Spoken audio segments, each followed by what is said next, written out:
Hello. I just came to drop by and talk again. You know me, I like to talk. So, over the weekend, I started paying attention to little things that people do say.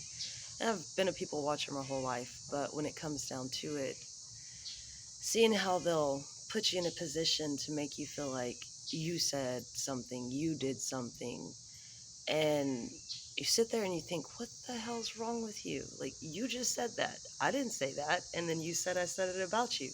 And these conversations go round and round and round. And these are people that are somewhat narcissistic, very competitive. They act supportive. They're there for you when you're down, but they love to see you down. So they'll help you get up just to knock you back down. And it's this ongoing toxic cycle.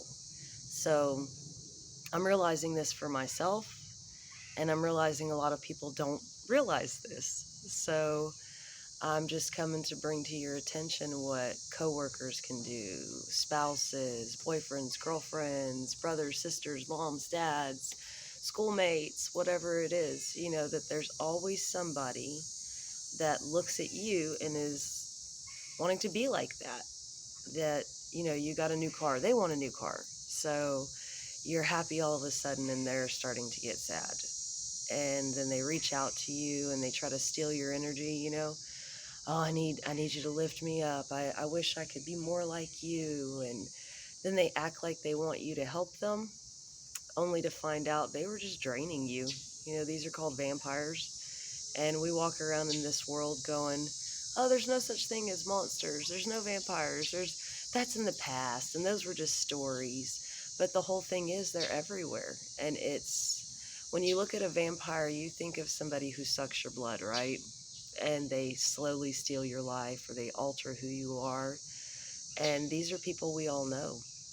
They're just not walking around with blood on their face. Instead, they're draining your energies. They're having you question your ideas. They're working maliciously with motives. They're doing things to set you off of your game so that they can move beyond you. And for most of them, where would they go? If they stole your energy and they moved beyond you, where would they even go? They wouldn't know the next step because they wouldn't have you to follow and be like, oh, I know how to do this. No, they need you to take the next step. That's where you as a leader have all of these followers that will mock and mimic you and not even do it in a good way. They're not capable of being successful. And since they can't, they don't want to see you do it. And I never realized growing up, like all through my childhood, I wasn't popular. I was kind of the loner. But all these popular girls that I didn't hang out with, I didn't care to because they weren't nice. But they would start buying the same shirts I had or the same shoes that I had. And I shopped at Walmart. Walmart was not the place to shop in the 90s. You bought groceries there, not clothes. So when these people started wearing the same shirts and stuff, it was kind of like, you're lessening who you are in your mind to be like me. And for what? They've gone on their lives and I've gone on with my life, and we're very different people. I see them on social media. I see the things that they find important, and it's money, it's fake lives. Facebook is fake book. Make you see what you want to see, right? And just a reminder, though, that these people, they don't really outgrow their behavior. They just get older. And then you're more on your own fighting alone because there's not a principal or a teacher or a parent or anyone you can really rely on to reach out to. And even when you do, a lot of our parents still look at us as if we are the same as we were when we were kids. Mine do, at least.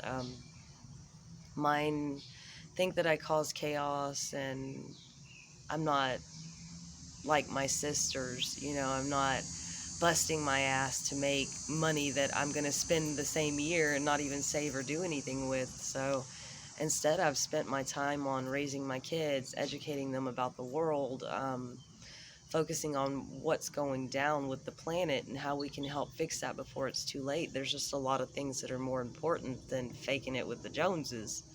So I just want to remind all of you that if you're in situations that you don't feel like you're worthy of certain things, or that you're around certain people that are dragging you down and you realize it, but you don't really know like what to do, the best thing is kind of like draw back and just look around, look at your surroundings, try to figure who can I trust? And you can start learning who you can trust by who you reach out to and how they reach back. I have a friend of mine that she called the other day. She was at work and said, I just need to vent. And I said, here I am, I'm listening. And I listened. We talked for about 3 or 4 minutes, and she calmed down, went back to work. And she called me later that night and wanted to tell me more about her day and her week, because she's busy and I'm busy.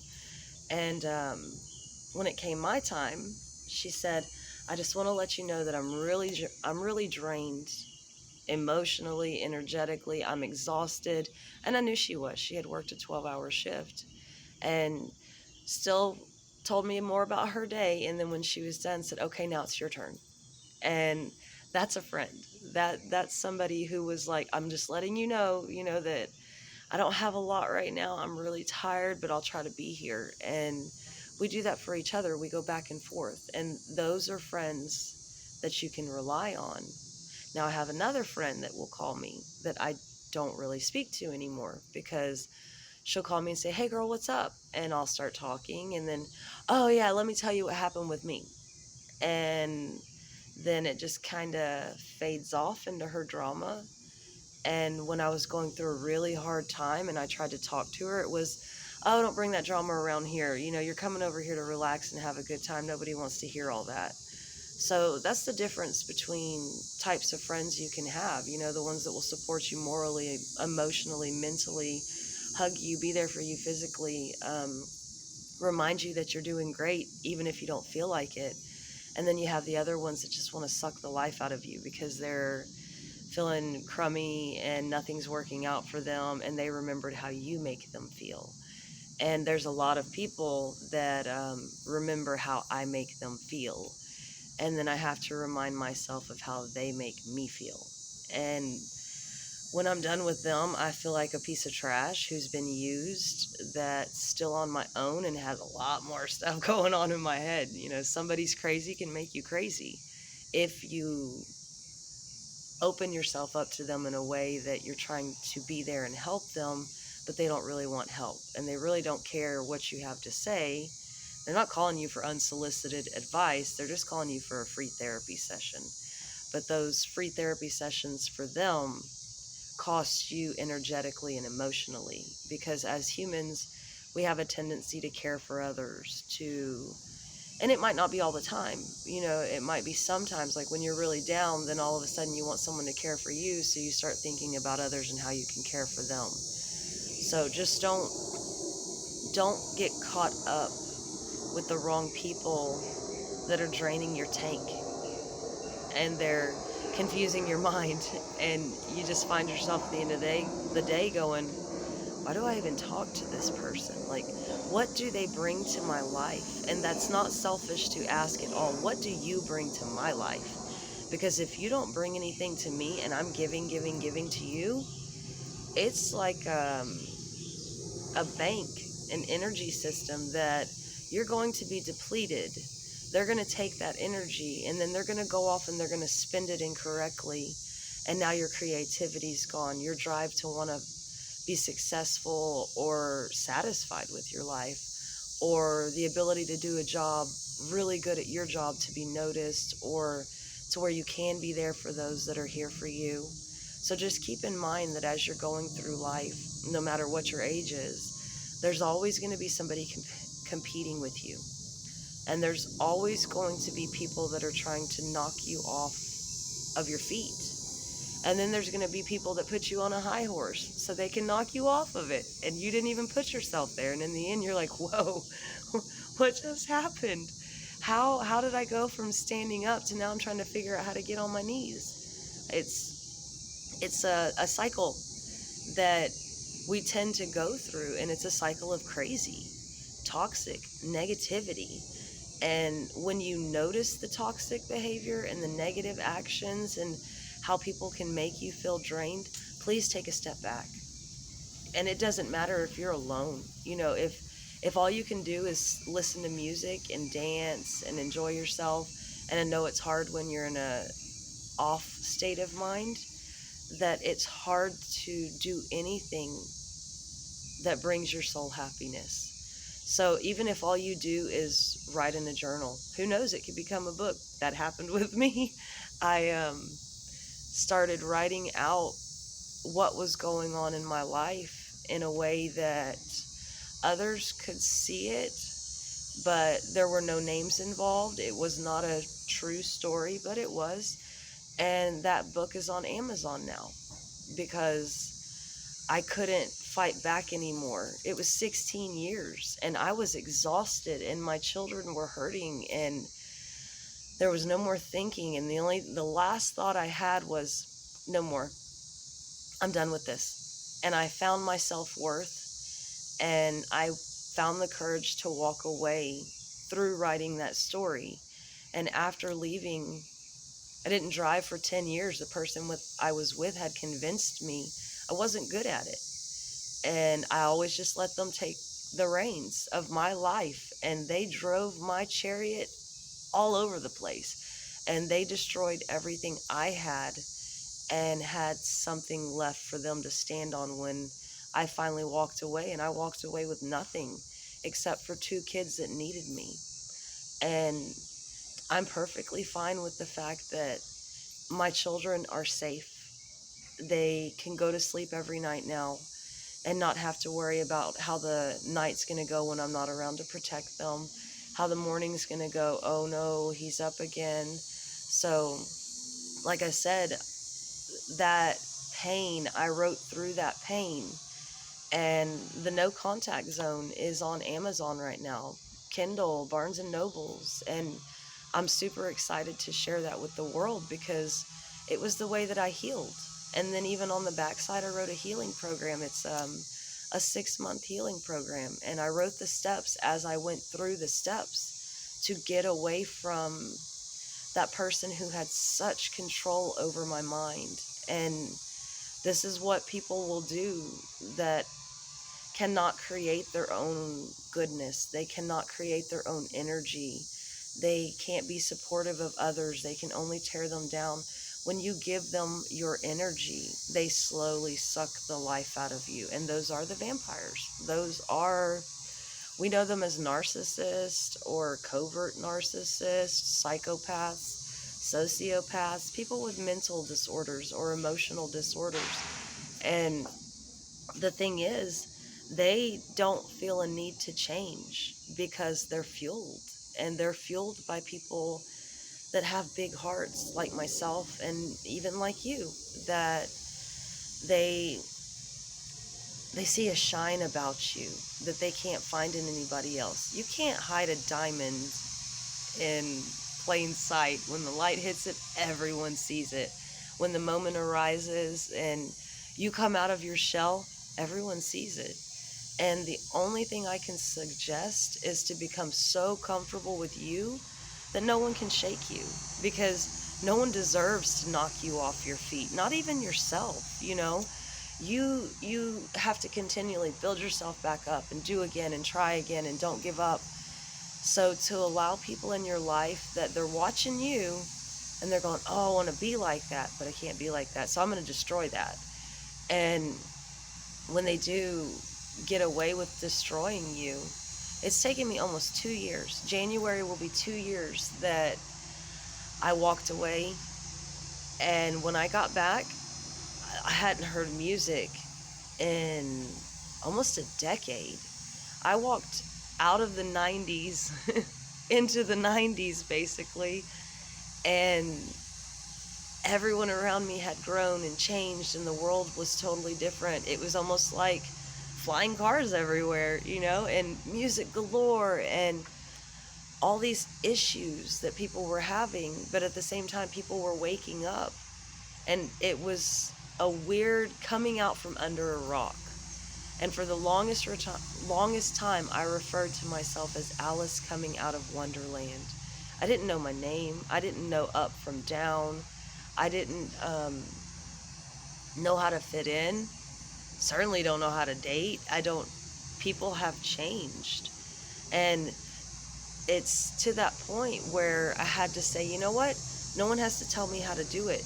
I'm going to do me, and I'm going to be perfectly fine being me.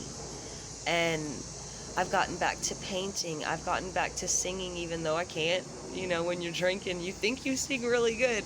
And gotten back to dancing and having friends, and writing's still coming and going. I've started trying to talk more because for so long I couldn't talk.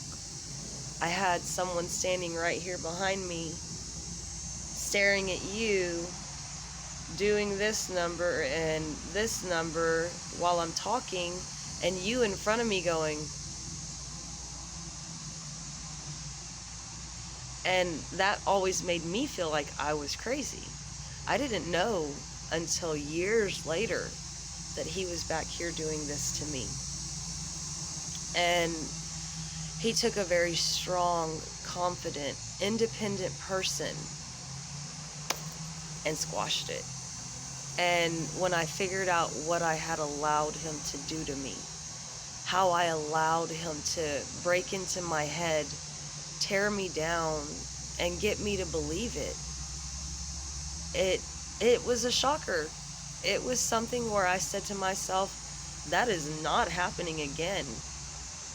And sadly, it has happened again. Trusting the wrong people, not feeling that gut intuition, not understanding what I'm supposed to say, what I'm supposed to think. And I have found in the silence that that's where the answers come from. When you're alone, and sure, listen to music if you want, see where the messages take you. Write something down, revisit it later, maybe a week later or a year later, and see how you've grown, how your mind has changed. Things about you that you're proud of, that someone tried to take away from you. You know, document your life so you can keep up with the changes in your life. Rather it be videos or writing or drawing, and just watch yourself grow. You know, don't let anyone steal your light, and keep the thunder thieves at bay. Because I always called him my thunder thief, because it was right when I was about to boom, the world's about to see me, he'd knock me out and stole my thunder. And then something would happen for him and he couldn't go with it. He could not carry out the greatness, and it was a waste of my energy. And I just don't want any of you to be in the same boat, because it takes a long time to recover from what these jerks are capable of.